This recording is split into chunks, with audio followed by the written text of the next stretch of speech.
नमस्कार मित्रांनो, ह्या व्हिडिओमध्ये आपण पाहणार आहोत की JVM मेन मेथडला इंटरनली कसं कॉल करतं ते.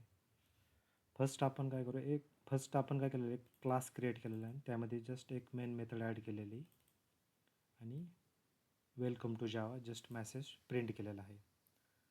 तर आपण काय करू, फर्स्ट ही फाईल सेव्ह करू .java नावाने .java.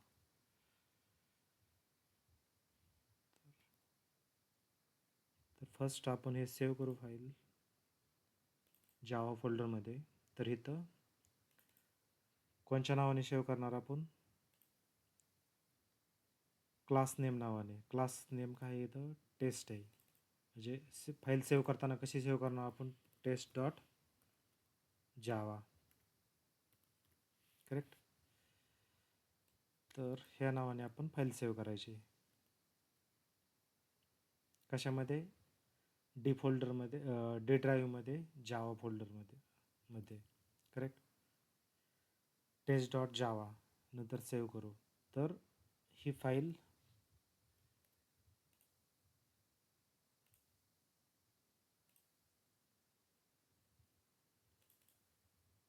सेव्ह झालेला आहे. कशामध्ये, डी ड्राईव्ह, जावा आणि टेस्ट. करेक्ट. जावा फोल्डरच्या अंडर टेस्ट नावाची फाईल सेव्ह झालेली आहे. करेक्ट. तर ह्याला कंपाईल करू. फर्स्ट कंपाईल करण्यासाठी आपल्याला कमांड काय आहे, जावा सी फाईल नेम काय आहे, टेस्ट डॉट जावा. करेक्ट. आणि नंतर एंटर प्रेस करा.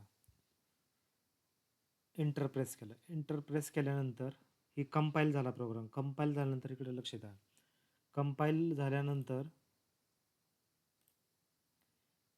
हे फाईल जनरेट झाली, सेकंड फाईल म्हणजे डॉट क्लास फाईल जनरेट झाली. करेक्ट.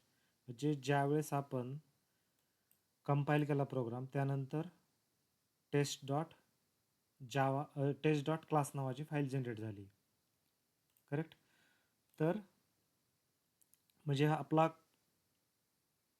कोड हा कंपाईल झालेला आहे. तर आपण नेक्स्ट काय करू, ह्याला रन करू, जावा टेस्ट. तर आपलं आउटपुट आलेलं आहे. तर करेक्ट. तर मेन मेथडला JVM कसं इंटरनली कॉल करतं, आता डॉट क्लास फाईल आहे, कंपाईल केल्यानंतर काय होते की ती फाईल JVM मध्ये लोड होते इंटरनली. म्हणजे आपली टेस्ट डॉट क्लास फाईल ही कशामध्ये, JVM मध्ये इंटरनली कशामध्ये लोड होते. फर्स्ट JVM मध्ये लोड होते.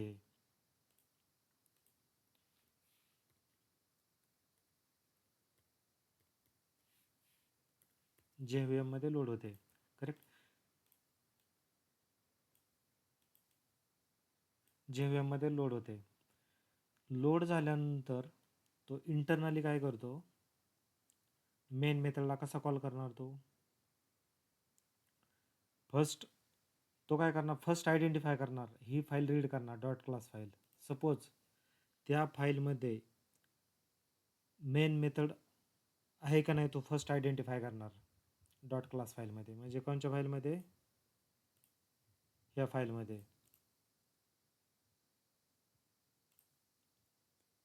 कारण हे आपण फाईल रीड करू शकत नाही, कारण कन्वर्ट केल्यानंतर, आपण कंपाईल केल्यानंतर ती लो लेवल लँग्वेजमध्ये कन्वर्ट झालेली, लो लेवल प्रोग्रामिंग लँग्वेजमध्ये कन्वर्ट झालेली आहे. त्यामुळे आपण हे रीड करू शकत नाही.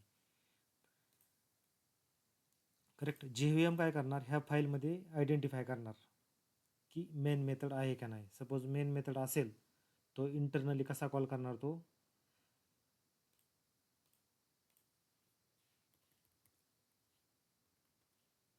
असा कॉल करणार.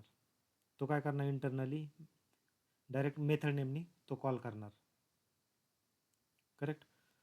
तर कसा कॉल करणार, कशामुळे कॉल करणार तो, कारण ह्याला ऑब्जेक्ट क्रिएट करायची का गरज नाही, की कारण आपल्या मेथड कारण main method he as a static declare केलेली. स्टॅटिक जर डिक्लेअर केलेली असेल तर आपल्याला ऑब्जेक्ट क्रिएट करायची गरज नाही. करेक्ट. आता नेक्स्ट क्वेश्चन तुमचा असेल की JVM ला ही मेथड कसं काय अवेलेबल झाली, म्हणजे कसं काय ॲक्सेस करू शकतो ही डायरेक्ट मेथड. तर का इथं access modifier as a public दिलेलं आहे, कारण पब्लिक ॲक्सेस मॉडिफायर म्हणजे की तो ग्लोबली फिजिबल राहतो, म्हणजे ग्लोबली ही मेथड ॲक्सेसेबल राहते. करेक्ट.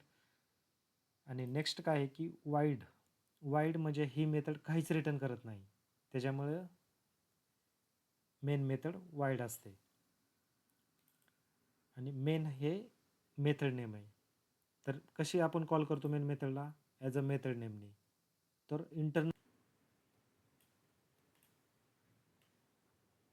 हा कोड कॉपी करू आणि इकडं आपण पेस्ट करू, फॉर एक्झाम्पल ह्याच्यामध्ये.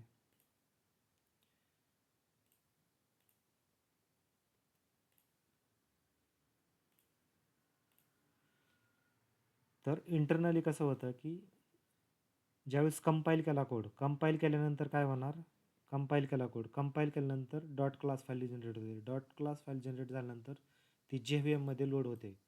नंतर JVM काय करतं की मेन मेथड त्या डॉट क्लास फाईलमध्ये अवेलेबल आहे का नाही ते चेक करणार. सपोज अवेलेबल असेल तर मेन मेथडला ह्या वेने कॉल करणार, मेन ब्रॅकेट ओपन क्लोज. त्यानंतर इंटरनली काय करणार, ही मेथड ह्या मेथडला म्हणजे ॲक्च्युअल मेथडला कॉल करणार, इम्प्लिमेंटेशन मेथडला, मेन मेथड इम्प्लिमेंटेशनला.